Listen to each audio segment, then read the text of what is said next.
সাত সকালে এত বড় একটা মিথ্যে কথা বলতে পারলে? হ্যাঁ, জামাইবাবুকে আর কেউ না চিনুক, আমি হাড়ে হাড়ে ঠিক চিনি। রতনকে আমি পেটে না ধরলেও ও আমার নিজের ছেলের চেয়ে অনেক বেশি। তোমরা কখনো আমার সঙ্গে বেইমানি করলেও ও কোনো দিন আমার সঙ্গে বেইমানি করবে না। অত বংশ আর সুন্দরী দেখে কি হবে? মেয়েকে কি আমরা পুতুল করে সাজিয়ে রাখবো? গরিব ঘরের চলনসই মেয়ে হলেই হলো, যাকে আমরা ইচ্ছে মতন ওঠবোস করাতে পারবো। বন্ধ করো, বন্ধ করে নাচ। আপনি তো জানেন জামাইবাবু, এক নারীর প্রতি আসক্তি আমার বেশি দিন থাকে না। তাহলে এতদিনে মায়ের চোখের জল মোছাবার জন্যে ঘোমটা টাকা একটা বউ এনে আমি সারাটা জীবন কাটিয়ে দিতে পারতাম। না না না না না, তা করতে যাবে কেন? তা করতে যাবে কেন শালা বাবু? তাহলে তোমার এত সুন্দর শরীরটা নিয়ে জীবনটা যে তুমি ভোগ করতে পারবে না। আমি এক্ষুনি চলে যেতে বলছি। মেয়ে শোনো, শোনো বাবু, ইয়ে, আজ থেকে তোমার ছুটি। এতদিন যে আমি আপনাদের পয়সা বেঁচেছিলাম হুজুর, এখন কি হবে হুজুর? শোনো শোনো বলছি, শোনো বলছি, পথে যখন নেমেছো না, তখন এই পতিকের সন্ধান ঠিকই পাবে। কাজে এখন মেলা ফ্যাচ ফ্যাচ করে নাকি কান্না না কেঁদে এখান থেকে কেটে পড়ো। যাও যাও, কেটে পড়ো। দাঁড়াও, একটা কথা মনে রাখো, রাজা চৌধুরী তোমাদের মতন মেয়ের চোখের জল সহ্য করতে পারে না। নাও, আর হাসতে হাসতে চলে যাও।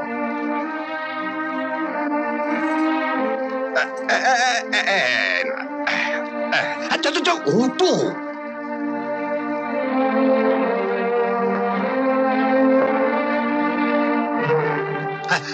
হ্যাঁ বলো। এই যে আমার সৎ দিদির বর ঘর জামাই গোকুল মজুমদার, হ্যাঁ, 3 দিনের মধ্যে যদি আমার এই গোলাপ বাগে গোলাপ ফোটাতে না পারো, তাহলে তোমার এই ঘর জামাই চাকরিটা কিন্তু চলে যাবে। কথাটা কিন্তু মনে থাকে যাবে।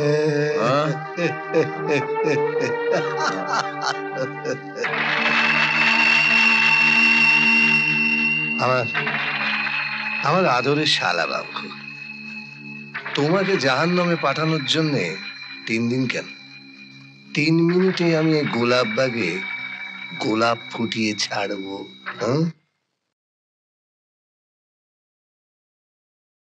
কেমন দেখলে বলো? বেশ ভালো, এখন আপনি বেশ ভালোই আছেন, চিন্তার কোনো কারণ নেই। প্রেশারটাও নর্মাল আছে, আর হাতটাও ঠিকই দেখলাম। ভালো না থেকে কি উপায় আছে? নিজের চোখেই তো দেখছো রতন সুমিতা আমার কি সেবাটাই না করছে। ডাক্তারবাবু, গতদিনের প্রেসক্রিপশনটা একবার দেখবেন না? না না, ওটা দেখে আমার কোনো লাভ নেই। লাভ আছে, আপনার না থাক, আমার আছে, মার আছে। হ্যাঁ আমার আছে। নিন নিন, ধরুন, এটা দেখে না আরো ভালো ওষুধ দিতে পারবেন। ধরুন ধরুন ধরুন ধরুন ধরুন।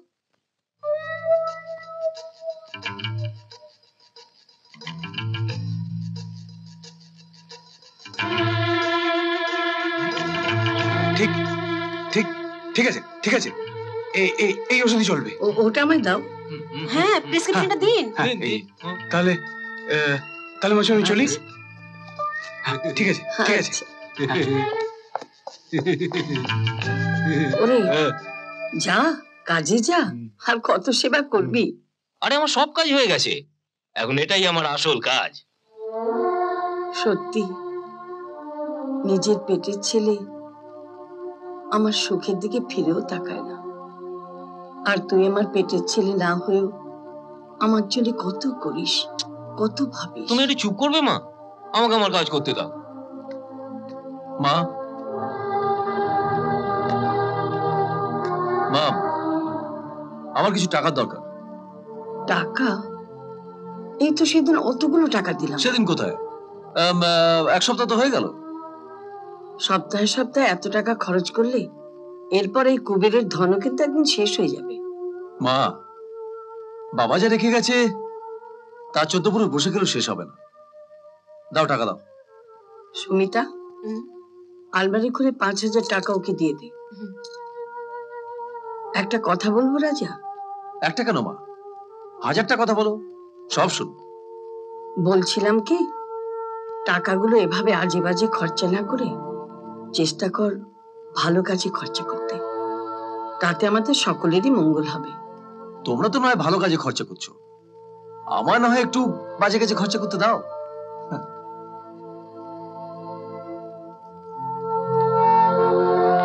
দাদা এনে চলি মা। হায় ভগবান, আজ মা ছেলের সম্পর্ক এসে দাঁড়িয়েছি শুধু টাকার। মা, আমি একটা কথা বলি, তুমি রাজাদার একটা বিয়ে দিয়ে দাও। ও দেখবে বউ আসলে রাজাদা এমনিই বদলে যাবে। যে ঘোড়া জল খায় না তাকে কি আর জোর করে জল খাওয়ানো যায়? হতে পারি আমি তোমার সৎ মেয়ে, কিন্তু তোমার জামাইকে দেখো, নিজের স্বার্থ বিসর্জন দিয়ে দিন রাত শালাবাবুর পেছনে পড়ে আছে। কি করে তাকে ভালো করা যায়? বর্দি, সাত সকালে এত বড় একটা মিথ্যে কথা বলতে পারলে? হ্যাঁ, জামাই বাবুকে আর কেউ না চিনুক, আমি হাড়ে হাড়ে ঠিক চিনি। কি হচ্ছে কি এসব? তুমি রতনকে মারলে কেন? হ্যাঁ মারবো, বেশ করবো, মারবো।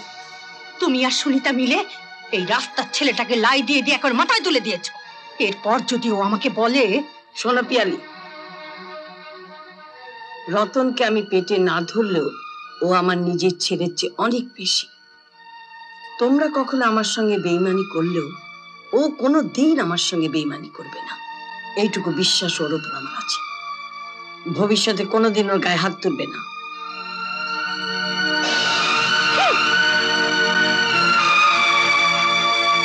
মা,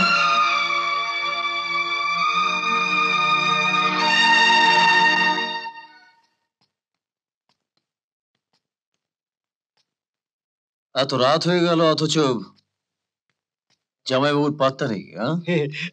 আপনি চিন্তা করবেন না রাজা বাবু, জামাইবাবু আমাকে বলে গেছে একেবারে নর্তকে নিয়ে আসবে।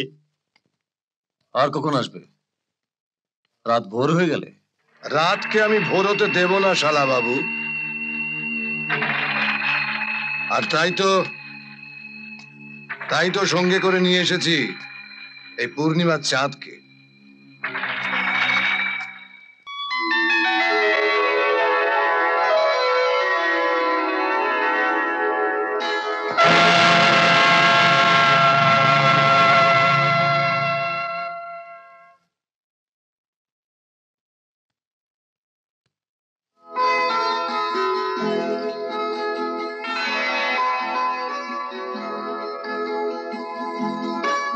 কে আপনি? সে কি, আপনি আমাদের রাজাবাবুকে চেনেন না?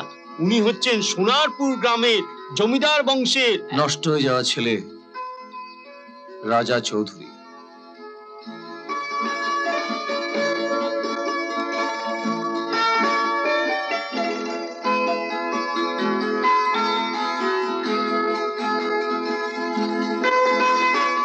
আজকের এই সুন্দর রাতটা তুমি আমাকে খুশির বন্যায় ভাসিয়ে দাও সুন্দরী। আপনি একটু অপেক্ষা করুন, আমি এক্ষুনি আসছি। এই তুই কি বলছিস রতন? এসব সত্যি? হ্যাঁ মা, আমি নিজে চোখে দেখে এসেছি।